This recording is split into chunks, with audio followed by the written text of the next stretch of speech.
Hello guys, it's Sunday, so here is the new weekly urban news episode. And before we start, of course, I'd like to thank all my amazing Patreon and not only Patreon supporters. By the way, by the end of the month I plan to make a new live stream for the channel's Patreon, so subscribe to the channel's Patreon.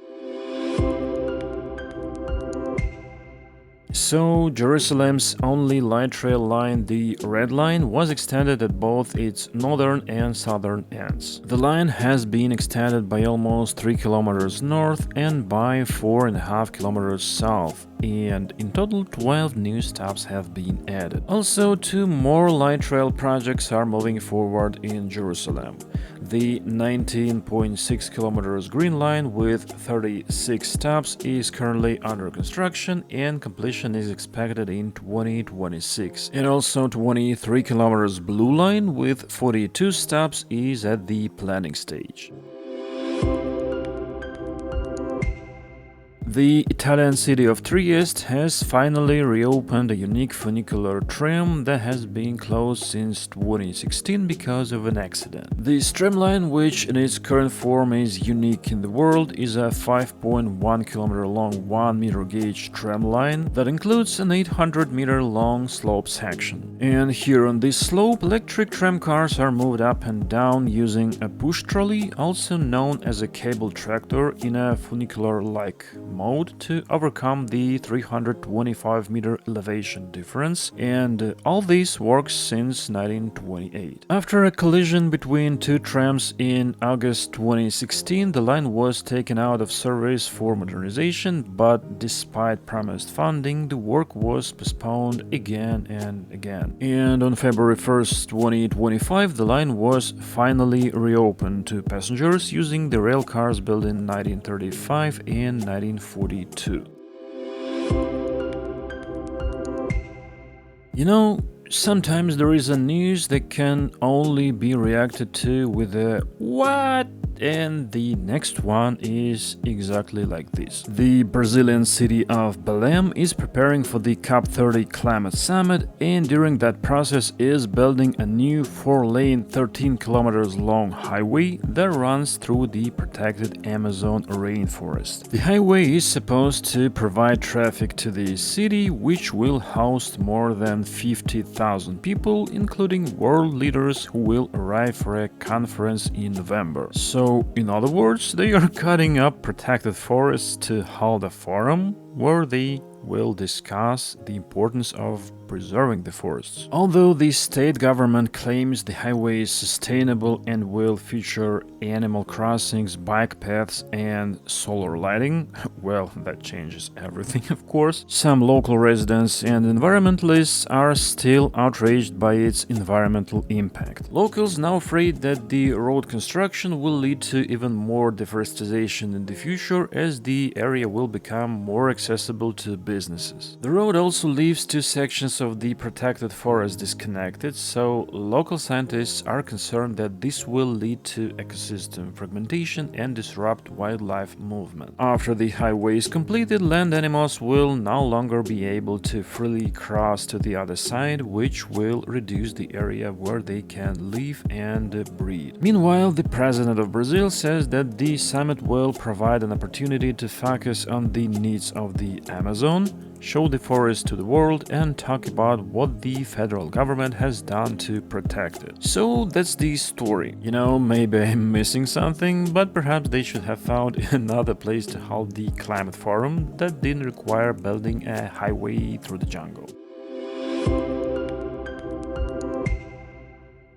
Last year, German rail operator Deutsche Bahn paid almost 197 million euros in compensation for train delays and cancellations. According to Deutsche Bahn, 80% of delays are caused by old and overloaded infrastructure. More than a third of long-distance trains were delayed last year, with 37.5% of arrivals experiencing delays of 6 minutes or even more, and this data reflects the lowest punctuality rating in in the last 21 years. However, a Deutsche Bahn representative explained that the company is carrying out repair work and plans to modernize 41 high-traffic rail corridors by 2030, aiming to increase the punctuality of long-distance trains to 75 or even 80% by the end of 2027. And here immediately follows the news from Switzerland. In 2024, Swiss Federal Railways achieved a record high level of punctuality. 93.2% of trains arrived on time, which is better than in the previous year when it was 92.5%. And by the way, this percentage could have been even higher if there were no extreme snowfall on November 22nd, which caused disruptions to rail services across the country. In general, SBB's performance has been steadily improving over the past years, and notably this trend is visible in all regions of the country. An important detail is that in Switzerland the train is considered on time if it deviates from the schedule by less than 3 minutes. For a comparison, in Germany, as I mentioned before, the acceptable delay is 6 minutes, and in France and Italy it is 5 minutes. And while the punctuality of Swiss passenger trains has improved, in freight transportation it has decreased by 1.8% to 88, so it's still much better than in Germany. This decline is caused by an upgrade works on the IT system, problems on the Gotthard axis, and staff shortages.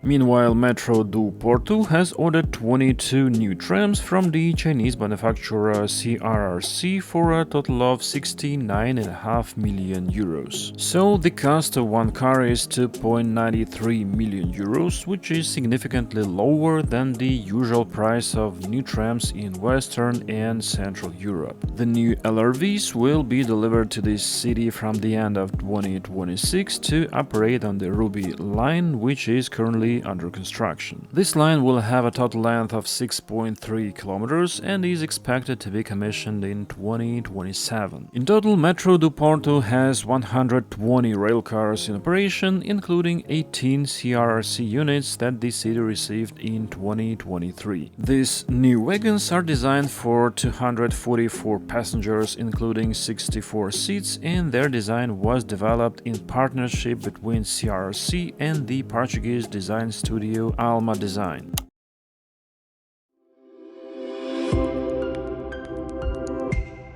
What's up, everyone? My name is Nic Laporte. I create micromobility and urbanism content here on YouTube, and City for All invited me to share some news coming from my home, Vancouver, Canada.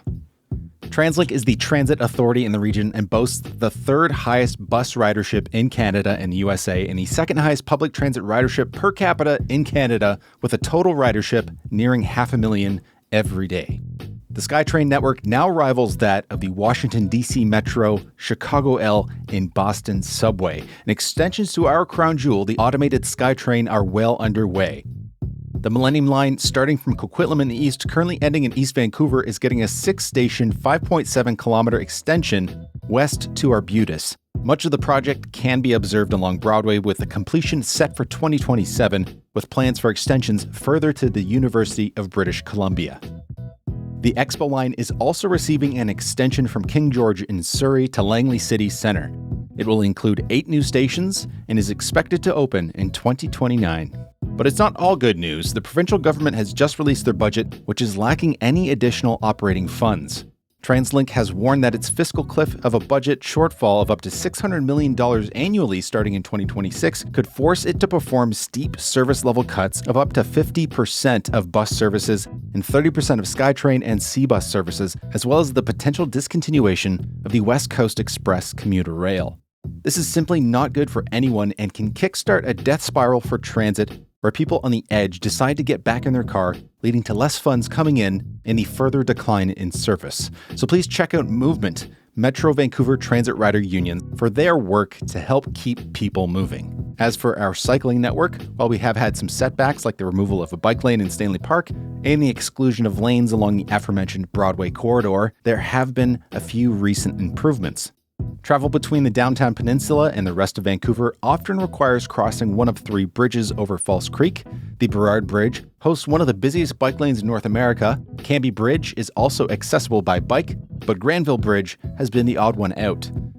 Good news though, a new lane should be open before summer of 2025, which includes connections to the existing bicycle network. And the Arbutus Greenway, an incredibly valuable asset to the network, is getting a much-needed facelift. The existing intersections will often put you in precarious situations, especially with turning drivers. So updates are in the works with new signage, signals, and islands to help better separate traffic. The intersection of Arbutus and King Edward is already complete, and at least in my opinion, a much welcome upgrade. So that's all the news for this time. Of course, a huge thanks to Nic for his interesting story, and be sure to subscribe to his channel as well. Hope you enjoyed this episode and see you in the next videos. And by the way, I've posted this non-news video recently and almost nobody saw it, which is a bit sad, so I invite you to watch this video as well.